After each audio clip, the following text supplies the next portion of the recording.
ओम नमो भगवते वासुदेवाय। ओम अज्ञानतिमिरान्धस्य ज्ञानाञ्जनशलाकया चक्षुरुन्मिलितं येन तस्मै श्रीगुरवे नमः। हरे कृष्णा। सब भक्तों का स्वागत है प्रातःकालीन श्रीमद् भागवतम के पाठ में। हम श्रवण करें श्रीमद् भागवतम का पंचम स्कंद। इसके अंतर्गत हम 9 द्वीपों का वर्षों का वर्णन श्रवण कर रहे हैं। इसमें रम्यक आदि वर्षों का वर्णन हमने कल श्रवण किया है। आज हम श्रवण करेंगे किम पुरुष और भारतवर्ष का वर्णन। पंचम स्कंद अध्याय 19वां। श्री शुक उवाच। सुखदेव गोस्वामी कहते हैं, किम पुरुषे वर्षे भगवंतम आदिपुरुषम लक्ष्मणाग्रजम सीताभिरामं रामं तच्चरण सन्निकर्षाभिरतः परम भागवतो हनुमान सह किम पुरुषैरविरत भक्तिरूपास्ते।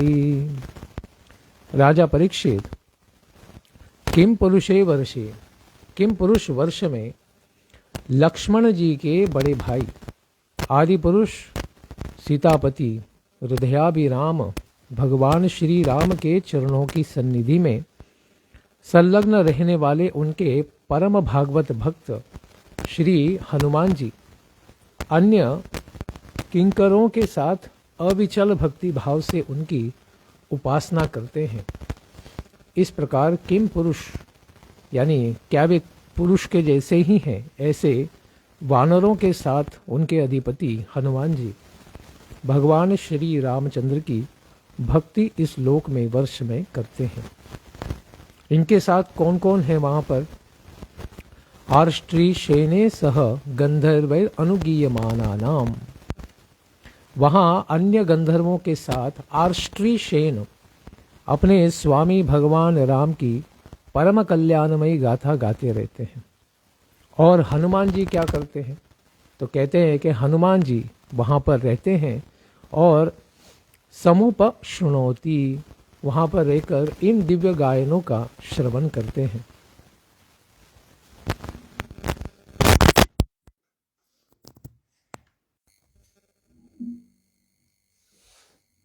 आता आवाज चांगला येतोय का? इस प्रकार से हनुमान जी उन दिव्य कथाओं को और भगवान श्री रामचंद्र के गुणगान को श्रवण करते हैं और स्वयं भी इस मंत्र का जप करते हुए इस तरह से उनकी स्तुति करते हैं। वे कहते हैं, ओम नमो भगवते उत्तम श्लोकाय नमः आर्यलक्षण श्रीलव्रताय नमः उपशिक्षितात्मन उपासित लोकाय नमः साधुवाद निकषणाय नमो ब्रह्मण्य देवाय महापुरुषाय महाराजाय नमः इति। भगवान जो आदि राम श्री राम हैं, वे कैसे हैं? उत्तम श्लोकाय। ऐसे भगवान श्री राम को नमस्कार है जिनको उत्तम श्लोकों के द्वारा उनका गुणगान किया जाता है। आर्य लक्षण शील व्रताय, सत्पुरुषों के आर्य पुरुषों के सारे लक्षण जिनमें विद्यमान हैं, शील और आचरण से संपन्न ऐसे भगवान श्री राम को नमस्कार है। उपशिक्षितात्मना, संयत चित्त, अपने मन इंद्रियों को चित्त को हमेशा संयमित करने वाले, उपासित लोकाय, और लोक आराधन में तत्पर रहने वाले ऐसे भगवान को हम नमस्कार करते हैं। नमः इति। साधुवाद निकषणाय नमो। साधुत्व की परीक्षा के लिए जो भी कसौटी बनाई गई है, उसकी परम कसौटी भगवान श्री राम है। क्योंकि अपने धर्म पालन में वे सबसे महान हैं। इसीलिए ऐसे भगवान को हम नमस्कार करते हैं। कैसे है ये भगवान? कहते हैं कि ब्रह्मण्य देवाय, वे ब्राह्मणों के भक्त हैं। जैसे वशिष्ठ मुनि, इनके मार्गदर्शन में ही वे राज्य का कार्य करते हैं। विश्वामित्र मुनि के द्वारा, ब्रह्मर्षि के द्वारा ही वे अलग अलग शस्त्रों को प्राप्त करते हैं। महापुरुषाय, ऐसे महान पुरुष, सारे पुरुषों के लिए जो आदर्श हैं, ऐसे महाराजाय, महान श्री रामचंद्र जो सारे राजाओं में राजा हैं, इनको नमः इति हम बारंबार प्रणाम करते हैं। और इन्हीं का निराकार रूप है ओमकार। उनके द्वारा सारे वैदिक मंत्रों की शुरुआत होती है। ऐसे ओमकार के भी जो कारण हैं, उनको हम बारंबार नमस्कार करते हैं। आगे वे कहते हैं, यत्तद् विशुद्धानुभवमात्रमेकं स्वतेजसा ध्वस्तगुणव्यवस्थं प्रत्यक् प्रशान्तं सुधियोपलम्भनं नाम रूपं निरहं प्रपद्ये। विशुद्ध ज्ञान स्वरूप अद्वितीय है। ऐसे भगवान वो एक ही हैं, दो नहीं हैं, और वो विशुद्ध ज्ञान तत्व है।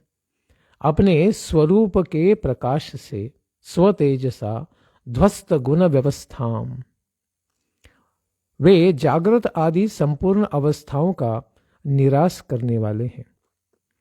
प्रत्येक प्रशांतम सुदिगोपलंभनम, सर्वांतर आत्मा परम शांत है। प्रत्येक आत्मा यानी जीव के सारे कार्यकलापों को जानने वाले, देखने वाले ऐसे अंतर्यामी परमात्मा है। शुद्ध भक्ति शुद्ध बुद्धि से ग्रहण किए जाने योग्य है। इसलिए सुधि गोपलंभनम, जो विशुद्ध बुद्धि रखते हैं, जिनके अंदर कोई पाप नहीं है, केवल ऐसे ही व्यक्ति भगवान को समझ सकते हैं, पा सकते हैं। जिनके हृदय में मल है, ऐसे रावण आदि लोग उन्हें नहीं समझ पाते हैं। अनाम रूपम ही निरहम प्रपद्ये, और ऐसे भगवान जो अहंकार से शून्य है और वो कोई भी भौतिक नाम या भौतिक रूप धारण नहीं करते हैं, ऐसे भगवान श्री राम की हम प्रपद्ये शरणागति स्वीकार करते हैं। ऐसे परमार्थ रूप भगवान श्री राम को इस प्रकार इस श्लोक में नमस्कार करते हैं। वेदांतों में भी इनको अद्वितीय रूप से प्रसिद्ध तत्व के रूप में कहा गया है। इनकी ही शरणागति हमें प्राप्त करनी चाहिए। वे श्री राम कैसे हैं? तो कहते हैं कि वे शुद्ध अनुभव स्वरूप हैं, सर्वात्मा है और परम शांत स्वरूप हैं। अपने तेज से गुणों को, जो जागृत इत्यादि अवस्था होते हैं, जैसे सत्वगुण हो, रज हो, तम हो, या फिर जागृति, स्वप्न, सुषुप्ति, इनसे भी परे हैं। वे अनुभव मात्र इसलिए हैं कि वे प्रत्यक्ष दृश्य व्यतिरिक्त नाम और रूप से रहित है। यानी भौतिक किसी भी प्रकार के कार्यकलापों में वे भाग नहीं लेते। उनका हर एक कार्य अपने आध्यात्मिक स्थिति में ही स्थित होता है। इस प्रकार से भगवान श्री राम की वे वंदना करते हैं। आगे वे कहते हैं कि आप अलग अलग प्रकार के अवतारों के रूप में प्रकट होते हैं, तो क्यों प्रकट होते हैं? मर्त्यावतारस्त्विहमर्त्य शिक्षणम रक्षो वधायैव न केवलं विभुः कुतोऽन्यथा स्याद् रमतः स्व आत्मनः सीताकृतानि व्यसनानि ईश्वरः। विभो हो, हे प्रभु, हे स्वामी, मर्त्य अवतार, आपने मानो मर्त्य मनुष्य के समाज में जो अवतार लिया है, मानो मनुष्य अवतार लिया है। केवलम रक्षो वधायै, रावण आदि राक्षसों का वध करने के लिए नहीं किया है, अपितु मनुष्यों को मर्म शिक्षणम, आपने सारे मनुष्य समाज को शिक्षा देने के लिए यह अवतार धारण किया है। अन्यथा अपने स्वरूप में ही रमन करने वाले स्व आत्मनाः रमतः, भगवान तो केवल अपने आप में रमण करते हैं, सांसारिक किसी भी वस्तु में वे रमण नहीं करते हैं। ईश्वरस्य सिता कृतानि व्यसनानि कुतः स्यात्, ऐसे स्वयं में ही रमन करने वाले साक्षात जगदात्मा जगदीश्वर को श्री सीता जी के वियोग में इतना दुख क्यों सहना पड़ा? उनकी अर्धांगिनी है, भगवान की आदि शक्ति है, उनका वियोग कैसे हो सकता है? इसीलिए कहते हैं तो फिर वे दशरथ जी के पुत्र कैसे हैं? भगवान तो क्या है, स्वयं के आत्मा में ही यानी स्वयं में ही आनंद पाते हैं, तो इस संसार में वे दशरथ जी के पुत्र के रूप में क्यों प्रकट हो जाते हैं? इस पर कहते हैं कि वे भगवान प्रभु श्री राम मर्त्यावतार तो रावण का वध करने के लिए हुए, क्योंकि मनुष्य व्यतिरिक्त से उसका वध असंभव था। इसीलिए उन्होंने इस प्रकार का अवतार लिया जिसके द्वारा रावण का वध संभव हो सकेगा। किंतु केवल इतना ही इस अवतार का प्रयोजन नहीं है, किंतु उनका अवतार तो मनुष्य को यह शिक्षा देने के लिए है कि स्त्री आदि की संगति होने पर दुखों की प्राप्ति अनिवार्य है, निर्निवार्य है। यानी जो स्त्री के पीछे लगेगा, स्त्री से आसक्त होगा और उसी के कल्याण के लिए अपना कल्याण मानेगा, ऐसे व्यक्ति के लिए अनंत दुख प्राप्त होंगे और ऐसी दुखों की प्राप्ति से उसे कोई नहीं बचा सकता है। अन्यथा अपने ही स्वरूप में अपने आप में आनंद प्राप्त करने वाले रमन करने वाले जगदात्मा भगवान श्री राम को सीता जी का वियोग जन्य इतना कष्ट, वो भी इस भौतिक संसार में, क्यों प्राप्त होता? इस प्रकार से हनुमान जी कहते हैं। ये श्री राम कौन है, इसको अभी बताते हैं। न वै स आत्मात्मवतां सुरुत्तमः सक्तस्त्रिलोक्याम भगवान वासुदेवः न स्त्रीकृतं कश्मलम् अश्नुवीत न लक्ष्मणं चापि विहातुमर्हति। भगवान श्री राम आत्मज्ञानी पुरुषों की आत्मा है। आत्मवताम आत्मा, भगवान तो सबके परमात्मा है, लेकिन खास करके जो आत्मज्ञान में उनकी भक्ति में लगे हैं उनके तो परमात्मा है। सुरुत्तमः भगवान वासुदेवः, और वे प्रियतम भगवान वासुदेव हैं। वसति सर्वत्र देवः इति वासुदेव, जो सर्वत्र क्या करते हैं, वास करते हैं। अणुरेणु में, ब्रह्मांड में सर्वत्र हैं, ऐसे भगवान सब जीवों के प्रियतम हैं। इसीलिए ऐसे भगवान श्री राम ही वासुदेव हैं।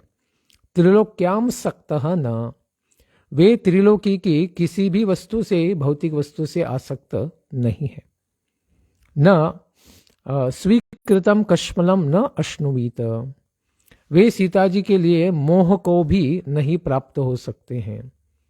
ऐसे भगवान जो सारे भ्रमों से और गुणों से परे हैं, वे सीता जी में भी आसक्त नहीं है। लक्ष्मणम चापि विहातुम न अर्हति, और न तो वे लक्ष्मण जी का भी परित्याग कभी भी उनसे हो सकता है। न सीता जी से उनका कभी वियोग हो सकता है, न लक्ष्मण जी से उनका वियोग हो सकता है। तो इस प्रकार से केवल संसार में लोग जो भ्रमित हैं उन्हें ही लगता है, क्योंकि ये मर्त्यानाम मर्त्य शिक्षणम, मर्त्य लोगों के लिए ही शिक्षा प्रदान करने के लिए भगवान अवतार ग्रहण करते हैं। भगवान संसार की वस्तुओं से भी आसक्त नहीं है और माता लक्ष्मी रूप सीता जी से भी आसक्त नहीं है। वे केवल अपना कर्तव्य करते हुए इस प्रकार से लीला करते हैं जिसके द्वारा मनुष्य शिक्षाओं को प्राप्त कर सके। क्योंकि देवताओं के दूतों द्वारा मंत्रणा करते समय देवदूत ने कहा कि हम दोनों की वार्ता के बीच में जो आ जाए आप वध कर देंगे। उस समय आए हुए दुर्वासा महर्षि के आगमन की सूचना देने के लिए द्वार पर स्थित लक्ष्मण जी को मारने के लिए जब भगवान उद्यत हो गए तो वशिष्ठ जी के कथनानुसार उन्होंने लक्ष्मण जी का परित्याग कर दिया था। तो यहां पर भगवान की लीलाएं अगम्य हैं। वे तो स्वयं के समान ही लक्ष्मण जी का भी परित्याग कर सकते। अगर अपने वचनों के बीच में उस प्रकार से कोई व्यवधान आ जाए, या माता सीता का भी परित्याग कर सकते हैं। इस प्रकार से भगवान सांसारिक या फिर पारलौकिक किसी भी वस्तु से आसक्त नहीं है। ऐसे भगवान किन किन गुणों के साथ प्रकट होते हैं, और गुणहीन होने पर भी अगर केवल भक्ति भाव हो तो किसी के भी साथ वे मित्रता कर लेते हैं। इसी को आगे बताते हैं।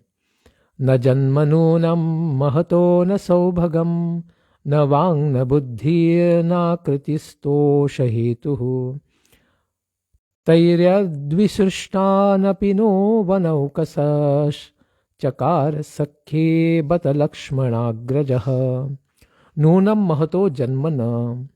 भगवान श्री राम की प्रसन्नता का कारण उत्तम कुल में जन्म लेना, सुंदर होना, वाक चातुर्य होना, बोलने में बड़ा पटु होना, बुद्धि होना और श्रेष्ठ मनुष्यों में श्रेष्ठ होना, इनमें से कोई भी नहीं हो सकता है। क्यों? क्योंकि इन सबों से हम वनवासियों को लक्ष्मणाग्रज श्री राम जी ने अपना मित्र कैसे बना लिया था। भगवान ने तो वो आदिवासी समाज से भी अगर कोई हो तब भी इनके साथ भी उन्होंने मित्रता की, जिनमें आचार विचार प्रचार बहुत महान नहीं पाए जाते हैं, क्योंकि उस प्रकार से वे सभ्यता का ज्ञान नहीं रखते हैं। इस प्रकार से कोई निषाद हो या वन में रहने वाले जीव हो या फिर बंदर ही हो, इन सब के साथ मित्रता कौन कर सकते हैं। इस प्रकार से भगवान किसी भी जीव के साथ मित्रता कर सकते हैं अगर वो भगवान के प्रति भक्ति भाव रखते हैं, धर्म में विश्वास रखते हैं। इस प्रकार से भगवान श्री राम अत्यंत उदार स्वभाव के हैं। तो ये सब अगर चीजें किसी के पास प्राप्त है, महान वंश में जन्म है, सौंदर्य है, जाति है, तो इसके द्वारा भगवान श्री राम को न कोई प्रसन्न कर पाएगा न ही प्राप्त कर पाएगा, क्योंकि ऐसे भी यह भौतिक संसाधन है और भगवान इन सब से निर्लेप है, आसक्त नहीं है। इसलिए भगवान की भक्ति के द्वारा ही उन्हें आकर्षित किया जा सकता है। तो व्यक्ति का क्या कर्तव्य होना चाहिए? सुरासुरो वाप्यथवा नरो नरः सर्वात्मना यः सुकृतज्ञमुत्तमं भजेत रामं मनुजाकृतिं हरिं य उत्तराननयत् कौशलान् दिवम् इति। सूर असुर अपि अथ नर वानर वा। कोई देवता हो अथवा असुर हो, मनुष्य हो या वानर, सबों को हर प्रकार से सर्वोत्तम सुकृतज्ञ मानव रूप धारण करने वाले श्री हरि भगवान श्री राम का ही भजन करना चाहिए। मनुजा कृतिम हरिम रामम भजेत। सब लोगों का कर्तव्य है कि इस प्रकार से भगवान का भजन करे। जो भगवान श्री राम परधाम गमन करते समय सभी उत्तर कौशल वासियों को अपने साथ उनके साकेत अयोध्या धाम आध्यात्मिक जगत में ले गए थे। उत्तरान कौशलान दिवम अनयत। भगवान अपने भक्तों से कितना प्रेम करते हैं। जो उनका भजन करते हैं, अपना सर्वस्व उनके चरणों पर शरणागति के द्वारा समर्पित कर देते हैं। ऐसे समस्त जीवों को भगवान ने जब अपने स्वधाम परधाम अयोध्या वापस जाते समय सबको साथ लेकर वे अपने धाम में उनको प्रवेश देते हैं। इस प्रकार से भगवान की भक्ति करने के अनंत लाभों को हम प्राप्त कर सकते हैं। इस प्रकार से किम पुरुष वर्ष में हनुमान जी के साथ अष्टऋषेन और आदि जो भी सेवक हैं वे सब निरंतर भक्ति में लगे रहते हैं। इसके पश्चात भारतवर्ष में भी दया परतंत्र भगवान नारायण रूप धारण करके संयमशील पुरुषों पर कृपा करने के लिए अव्यक्त रूप से कल्प के अंत तक तप किया करते हैं। यह भारतवर्ष में हमारे हिमालय के ऊपर भगवान नर नारायणाख्य, वैसे तो दो हैं, नर ऋषि और नारायण ऋषि, लेकिन शास्त्रों में सर्वत्र केवल एक ही नाम लिया जाता है, नारायण ऋषि। क्यों? क्योंकि नर और नारायण में कोई अंतर नहीं देख पाते हैं। इस प्रकार से दोनों एक जैसे ही, एक ही कद का, एक ही कद के, एक ही आकार रंग रूप के, और उनकी वाणी भी मानो एक समान ही है। इस प्रकार से दो होने पर भी एक के जैसे ही हैं, इसलिए इनको एक ही नाम से पुकारा जाता है, नारायण रूप भगवान नारायण रूप, या फिर नर नारायण करके भी इनको पुकारते हैं। तो यह आकल्पांतम, कल्प के अंत तक यानी ब्रह्मा जी की रात होने तक 1000 दिव्य वर्षों तक वे इस भारतवर्ष में नर नारायण ऋषि के रूप में यहाँ पर तपस्या करते हैं सारे जीवों के कल्याण के लिए। और वो भी कैसा? अव्यक्त रूप से, वो किसी को दिखाई नहीं देते। तपो अव्यक्त गतिर्चरति।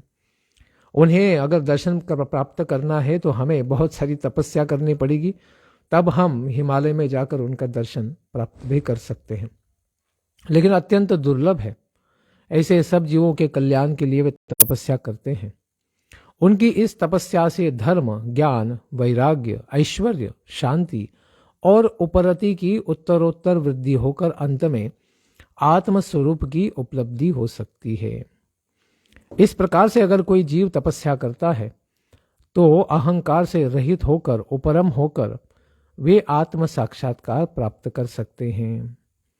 वहां भगवान नारद जी स्वयं श्री भगवान के ही कहे हुए सांख्य शास्त्र एवं योग शास्त्र के साथ श्री भगवान की महिमा को प्रकट करने वाले पांचरात्र दर्शन का सवर्णी मनु को उपदेश करने के लिए भारतवर्ष की वर्णाश्रम धर्म का पालन करने वाली प्रजा के साथ अत्यंत भक्तिभाव से श्री भगवान नर नारायण की उपासना करते हैं। तो इस भारतवर्ष में सबसे प्रमुख भक्त कौन है? नर नारायण ऋषि के तो कहते हैं नारद जी हैं। वर्णाश्रम के ज्ञान की सहित भक्ति का ज्ञान सवर्णी वनु को देते हैं और इस मंत्र का जप करते हुए इन भगवान की सदैव स्तुति करते रहते हैं। वे कहते हैं, ओम नमो भगवते उपशमशीलायो परतात्मान्याय, नमो किंचन वित्ताय ऋषि ऋषभाय नरनारायणाय, परमहंस परमगुरवे आत्मा रामाधिपतये नमो नमः इति। ऐसे ओंकार स्वरूप से सारे वेदों में जो प्रकट हैं, अहंकार से रहित हैं, निर्धनों के धन स्वरूप हैं, नमो कंचन वित्ताय निवृत्त गिनवृत्तये। इस प्रकार से जिन भक्तों का केवल भगवान का नाम ही उनका धन है, ऐसे भौतिक धन रहित निर्धनों के धन स्वरूप शांत स्वभाव वाले ऋषि ऋषभाय, ऋषियों में श्रेष्ठ भगवान नर नारायण को हम नमस्कार करते हैं। कैसे हैं ये? परमहंस परम गुरुवे, परमहंसों के भी परम गुरु हैं, जो संसारिक सारे आसक्तियों से परे हैं। ऐसे परमहंसों के समान ही महान आत्माओं के वे गुरु हैं। और उसी के साथ आत्मा रामाधिपतये, जो आत्मा राम है, स्वयं के आत्मा में ही रमण करने वाले, ऐसे महाभागवतों के भी अधिपति हैं, अधीश्वर हैं। नमो नमः इति, इनको हम बारंबार नमस्कार करते हैं। ऐसे नारद मुनि कहते हैं,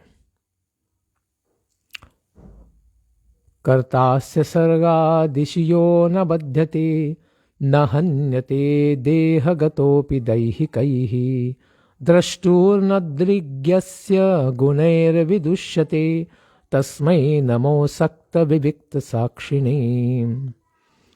अस्य कर्ता यह न बध्यते। जो इस विश्व की उत्पत्ति आदि के कर्ता होकर भी कर्तृत्वाभिमान में नहीं बंधते हैं। सारी सृष्टि को सृजन करते हैं भगवान, लेकिन फिर भी कि मैंने यह किया, इस प्रकार की अहंकार बुद्धि अभिमान वृत्ति भगवान में नहीं है। शरीर में रहते हुए भी जो शरीर के धर्म भूख प्यास आदि के वशीभूत नहीं होते हैं। शरीर यानी इस भौतिक संसार में भी अवतार ग्रहण करने पर उनके अंदर कभी भी भूख प्यास आदि तृष्णाएं नहीं है, वासनाएं नहीं है, तथा दृष्टा होने पर भी, क्योंकि वे परमात्मा हैं, तो जीव के सारे कार्यकलापों को देखते रहते हैं, दृष्टा हैं।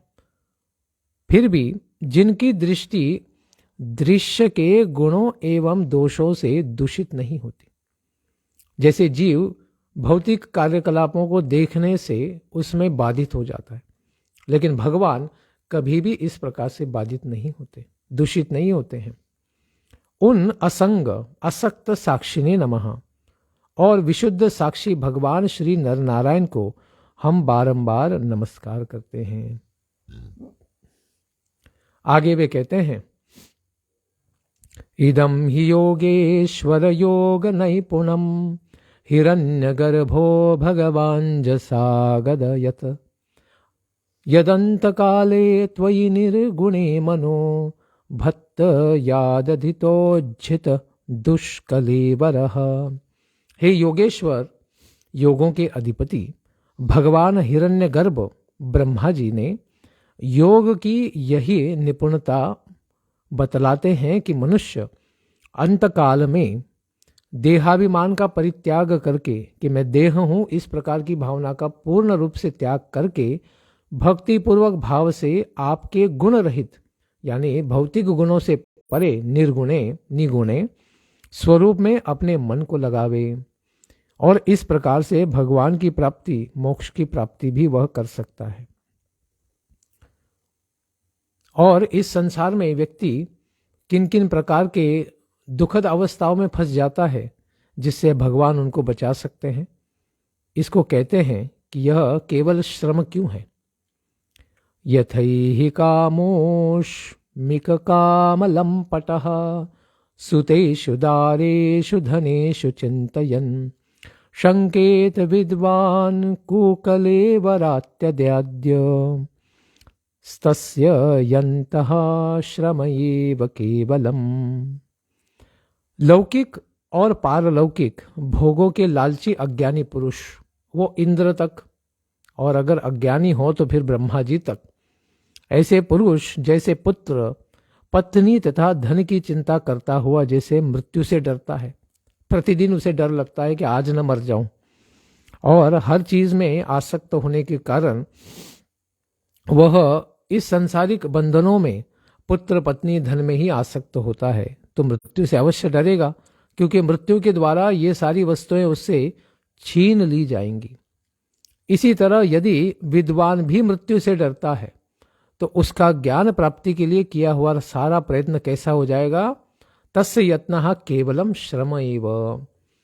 इतना सारा कष्ट भी सब केवल श्रम ही कहा जाएगा, गधे की मेहनत कही जाएगी।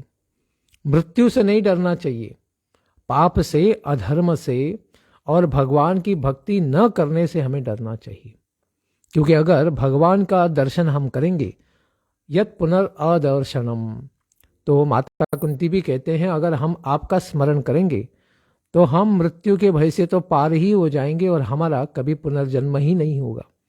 इसीलिए कहते हैं कि विपदा कितनी भी आए, लेकिन यह विपदा न आए कि हम आपको एक क्षण के लिए भी भूल जाएं। विपदा संतु तश्व तत्र तत्र जगद्गुरो भवतो अदर्शनम यत् स्यात् अपुनर्भव दर्शनम। कि हे प्रभु, इस संसार में कितने भी दुख आए, संकट आए, उनका स्वागत है, लेकिन आपके विस्मरण का संकट हमें नहीं चाहिए, क्योंकि आपके स्मरण मात्र से हम सांसारिक सारे दुखों को पार कर जाएंगे। इस प्रकार से भगवान के भक्त प्रार्थना करते हैं। आगे वे कहते हैं, तन्न प्रभो त्वं कुकलेवरार्पितां त्वन्माययाहं ममतामधोक्षज भिन्द्यां येनाशु वयं सुदुर्भिदां विदेहि योगं त्वयि नः स्वभावम इति। तत् हे प्रभो, हे अधोक्षज प्रभु, सारे इंद्रियों से जो परे हैं आध्यात्मिक ऐसे भगवान को नमस्कार करते हैं। कहते हैं कि त्वयि, आप हमें अपना स्वाभाविक प्रेम स्वभक्ति योग प्रदान करें, स्वभावम योगम विदेहि, जिसके द्वारा हम आपके चरणों को समझ पाएंगे, जिससे कि मैं इस निंदनीय शरीर में आपकी माया के कारण बद्धमूल तथा निर्भेद्य अहंत्व ममत्व को शीघ्र ही काट डालूं। ये संसार में सब लोग किस में फंसे हैं? अहम ममेति, इस प्रकार के भावों में फंसे हैं। तो इस प्रकार से आशु, बहुत शीघ्रता से, बहुत जल्दी ही हम भिन्द्याम, इन भवबंधनों को और कर्म की ग्रंथियों को काटकर किस प्रकार से जल्दी ही मुक्त हो जाएंगे। इस प्रकार से हमें आपसे प्रार्थना करने के लिए यह उत्साह आया है कि आप जल्दी ही हमें आपका स्वभाव यानी हमें आध्यात्मिक बना दीजिए। यह गीता के 13वें अध्याय में भी बताया गया है कि अध्यात्म क्या है तो अध्यात्म ही भगवान का स्वभाव है। तो भगवान का स्वभाव प्राप्त करना यानी भौतिक स्तर पर कभी नहीं आना। इस प्रकार से हमें भी आध्यात्मिक बना दीजिए। इस भारतवर्ष में भी बहुत से पर्वत और नदियां हैं। जैसे उदाहरण देते हैं, मलय पर्वत, मंगलप्रस्थ, मैनाक, त्रिकुट, ऋषभ, कूटक, कोल्लक, सह्य, देवगिरी, ऋष्यमुख, श्रीशैल वेंकट, महेंद्र, वारिधार, विंध्य, शुक्तिमान, ऋक्षगिरी, पारियात्र, द्रोण, चित्रकूट, गोवर्धन, रैवतक, ककुम, नील, गोकामुख, इंद्रकील और कामगिरी आदि। इसी तरह और भी सैकड़ों और हजारों पर्वत हैं। उनके तट प्रांत से निकलने वाले नद और नदियां भी अनेक हैं। तो ये नदियां इतनी महान हैं या पर्वत इतने महान हैं कि व्यक्ति को क्या करते हैं, अत्यंत पवित्र कर देते हैं। ऐसे भारतीय प्रजा यानी भारतवर्ष में रहने वाले सबको पवित्र करने वाली ऐसी नदियां हैं। इसीलिए प्राचीन भारत में प्रजा इन नदियों के जल में स्नान करती हुई अपने शरीर, मन और आत्माओं को पवित्र कराती रहती हैं। क्या इनका नाम बता सकते हैं? तो इनमें से प्रमुख नदियों का यहाँ नाम लेते हैं। चंद्रवशा, ताम्रपर्णी, अवटोदा, कृतमाला, वह्यायसी, कावेरी, वेणी, पंचस्वनी, शर्करावर्ता, तुंगभद्रा, कृष्णा, वेन्ना, भीमरथी यानी भीमा, गोदावरी, निर्विद्या, पयोष्णी, तापी, रेवा, सुरसा, नर्मदा, चर्मणवती, सिंधुरंदहा, शोण, ये दोनों नद हैं। महानदी वेद स्मृति, ऋषिकुल्या, त्रिसामा, कौशिकी, मंदाकिनी, यमुना, सरस्वती, दृशद्वती, गोमती, सरयू, रोधस्वती, सप्तवती, सुषोमा, शतद्रु, चंद्रभागा, मरुदवृथा, वीतएता, असिकनी और विश्वा, यह सब मुख्य नदियां हैं। इस भारतवर्ष में जन्म लेने वाले पुरुषों को अपने किए हुए सात्विक हों, राजसिक या तामसिक कर्मों के अनुसार अनेक प्रकार की देव योनि, मनुष्य या नारकीय योनियां प्राप्त होती हैं। क्योंकि कर्मानुसार सभी जीवों को सभी योनियां प्राप्त होती हैं। इसी वर्ष में अपने अपने वर्ण के लिए विहित धर्मों का अनुष्ठान करने से मोक्ष की भी प्राप्ति हो सकती है। जिस प्रकार से व्यक्ति वर्णाश्रम धर्म का पालन करे तो ब्रह्मा भी बन सकता है, लेकिन फिर भी भक्ति न करे तो फिर यही रह जाएगा। भगवान की भक्ति के द्वारा ही व्यक्ति अपने कर्मों से पार होकर, पवित्र होकर भगवान के धाम भी जा सकता है।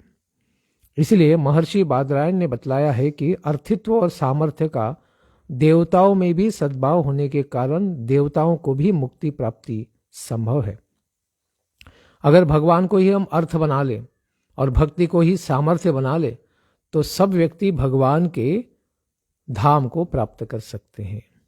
राजन, सभी भूतों की आत्मा राग आदि दोषों से रहित अनिर्वचनीय आधार शून्य परमात्मा भगवान वासुदेव में अनन्य एवं अहेतु की भक्ति भाव ही मोक्षप्रद है।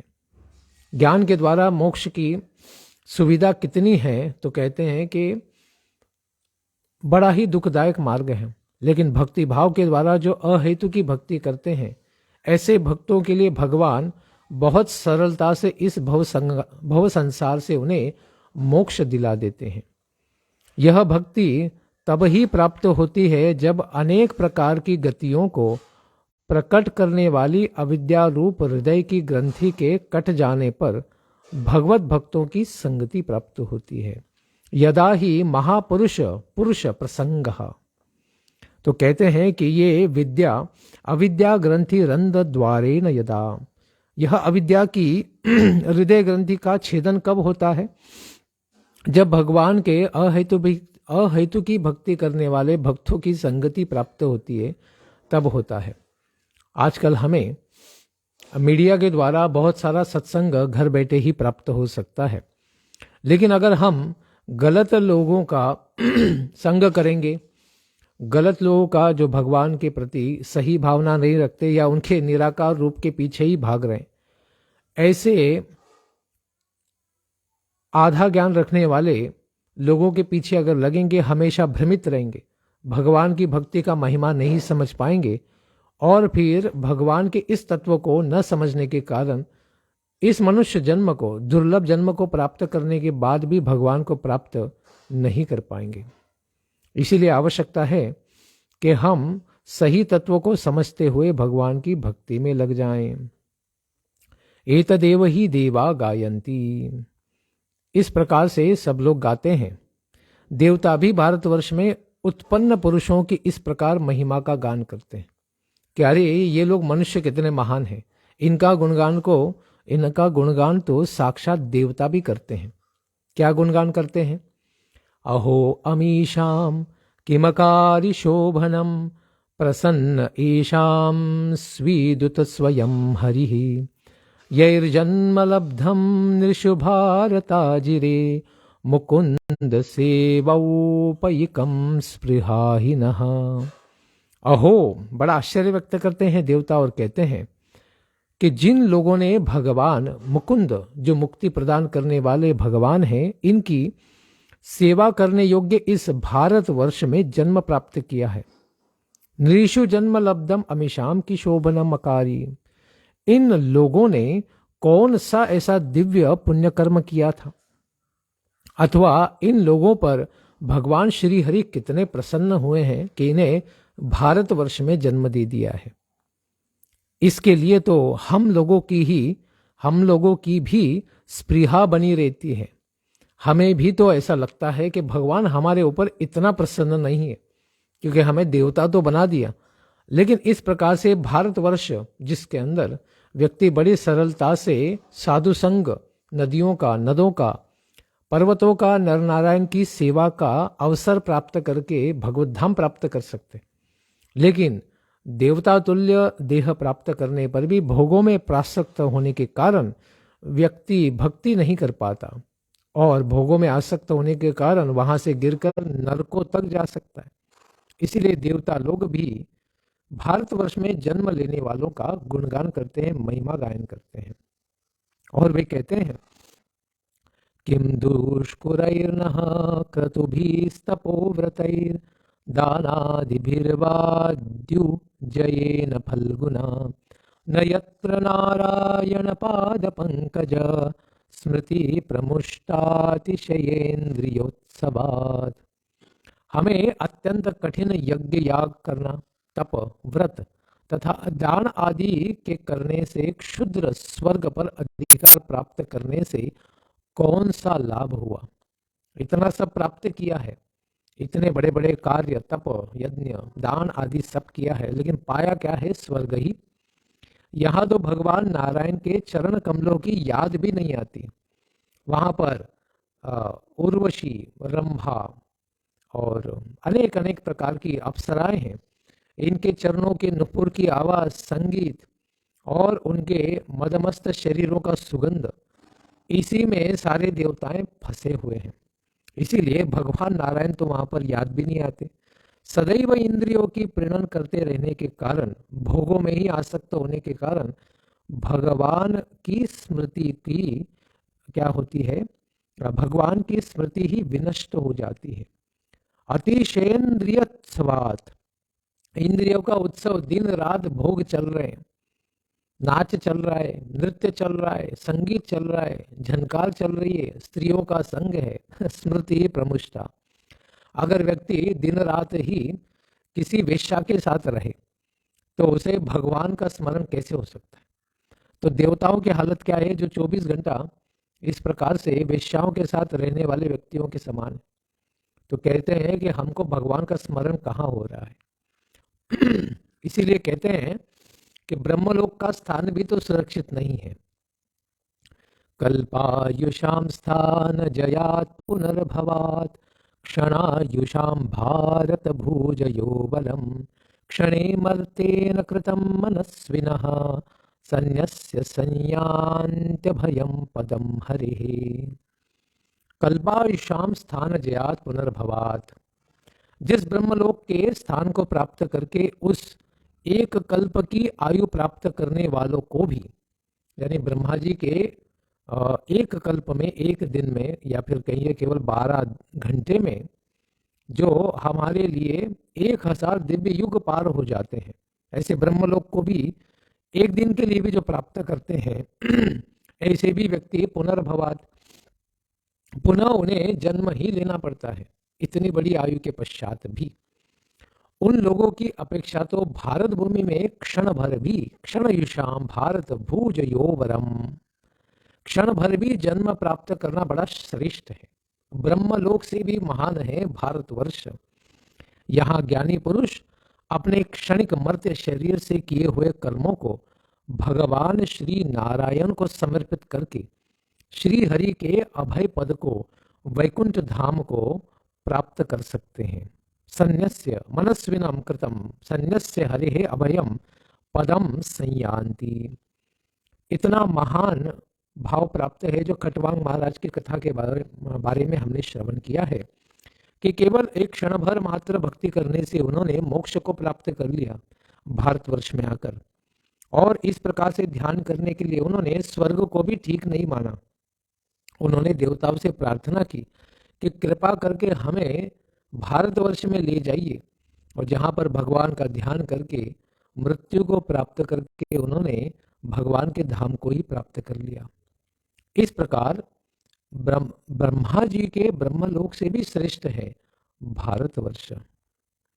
जहां पर भारतवर्ष में कौन सी विशेष वस्तु प्राप्त है, इसको कहते हैं न यत्र वैकुंठ कथा सुधापगा, न साधवो भागवतास्तदाश्रयः, न यत्र यज्ञेशमखा महोत्सवः, सुरेश लोकोऽपि न वै ससेव्यताम्। जहां पर श्री भगवान की कथा रूपी अमृत की नदी प्रवाहित नहीं होती है, भारतवर्ष में तो सदा ही प्रवाहित है, लेकिन जहां पर प्रवाहित नहीं होती, जहां भगवत आश्रित रहने वाले भगवान के महान भगवत भक्त साधुजनों का दर्शन न हो, सत्संग न हो, जहां पर यज्ञ पुरुष भगवान नारायण के यज्ञ आदि महोत्सव नहीं मनाए जाते, भगवान को प्रसन्न करने के लिए यज्ञ नहीं होते या नाम संकीर्तन भी नहीं होता, उस ब्रह्मा जी के लोक का भी सेवन नहीं करना चाहिए। सुरेश लोक अपि न सेविता, न देवताओं का हो या ब्रह्मा जी का हो, जहां पर भगवान के भक्तों का संपर्क, सत्संग न हो, भगवान की कथा न हो, वो सर्वथा वर्जनीय है, उसका त्याग ही कर देना चाहिए।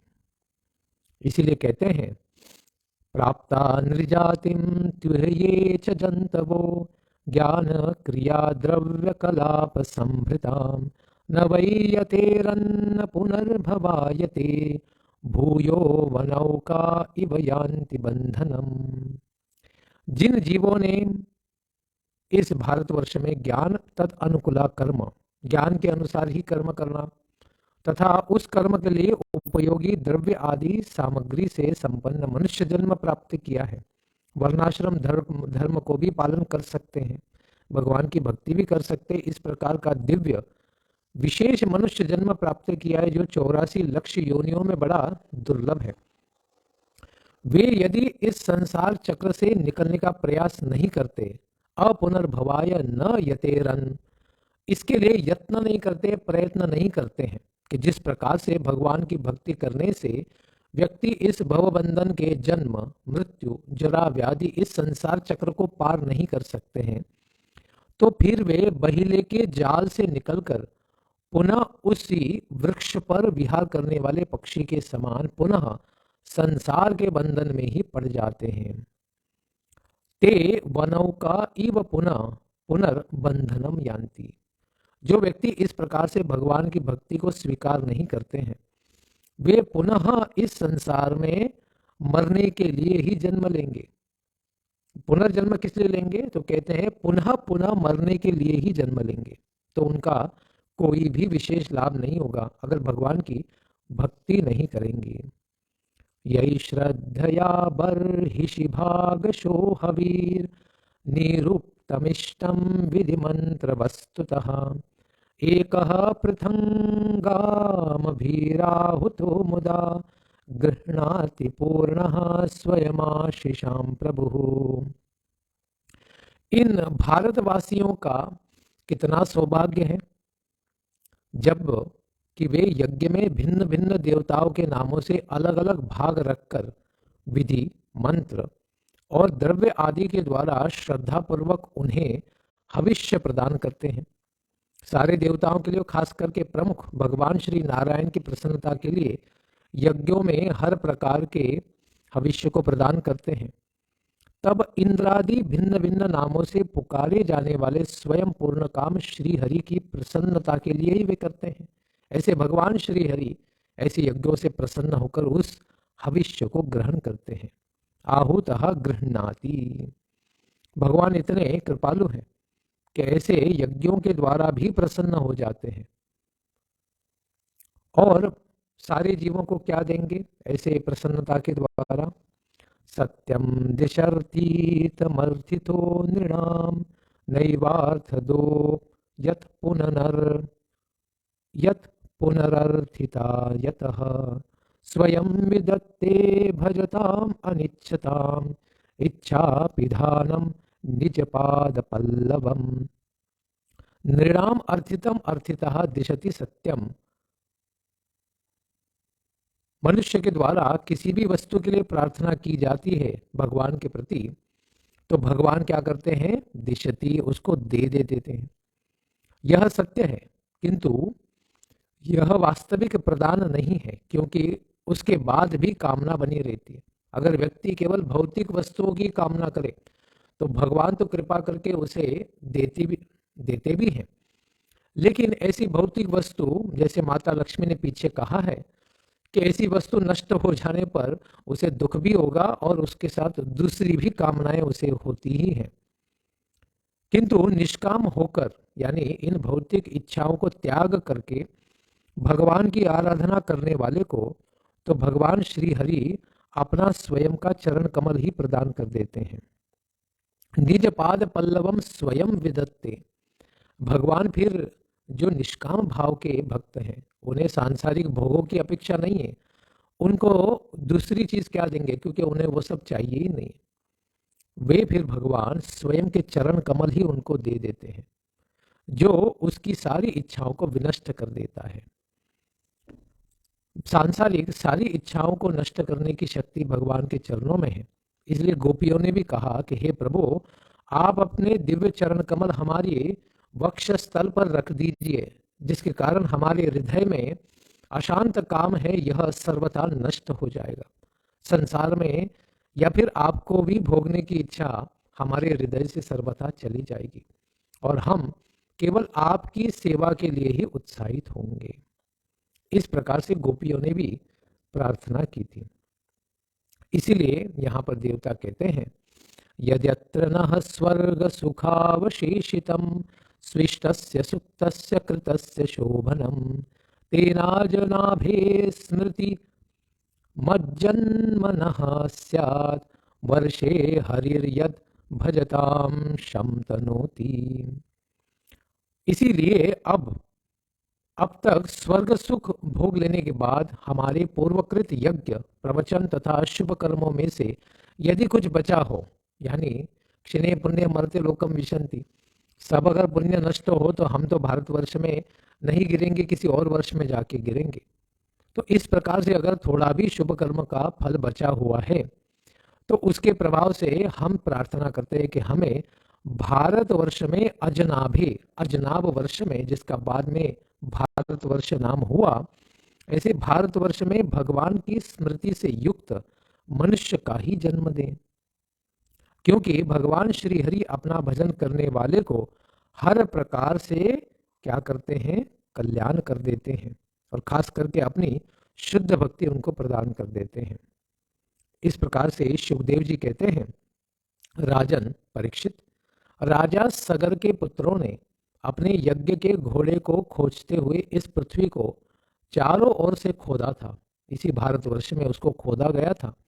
उससे जम्बू द्वीप के अंतर्गत ही 8 उपद्वीप बन गए, ऐसा कुछ लोग कहते हैं।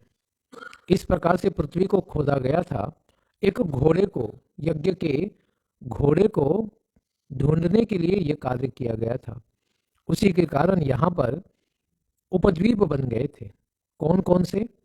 वे हैं स्वर्णप्रस्थ, चंद्र शुक्ल, आवर्तन, रमणक, मंदरहारीन, पांचजन्य, सिंहल और लंका। इस प्रकार से यह जम्बू द्वीप में वर्षों का विभाग बन गया था। हे भरत श्रेष्ठ, इस प्रकार से सुखदेव जी कहते हैं, मैंने गुरुमुख से सुना था, यानी व्यास देव जी से सुना था। ठीक वैसा ही तुम जम्बू द्वीप के वर्षों का विभाग मैंने सुना है, तो तुम भी इसका श्रवण कर सकते हो। सो इस भारतवर्ष में जम्बू द्वीप में किस प्रकार से यह 8 विभाग बने हैं, इनका श्रवण कराएंगे सुखदेव जी परीक्षित महाराज और हम सबके कल्याण के लिए, जिसका श्रवण हम करेंगे कल के प्रातःकालीन सत्र में। धन्यवाद। हरे कृष्णा। ग्रंथराज श्रीमद् भागवतम की जय, सुखदेव गोस्वामी की जय, परीक्षित महाराज की जय, भारतवर्ष की जय। निताई गौर प्रेमानंदे। हरि हरि बोल। जय जय श्री राधे श्याम।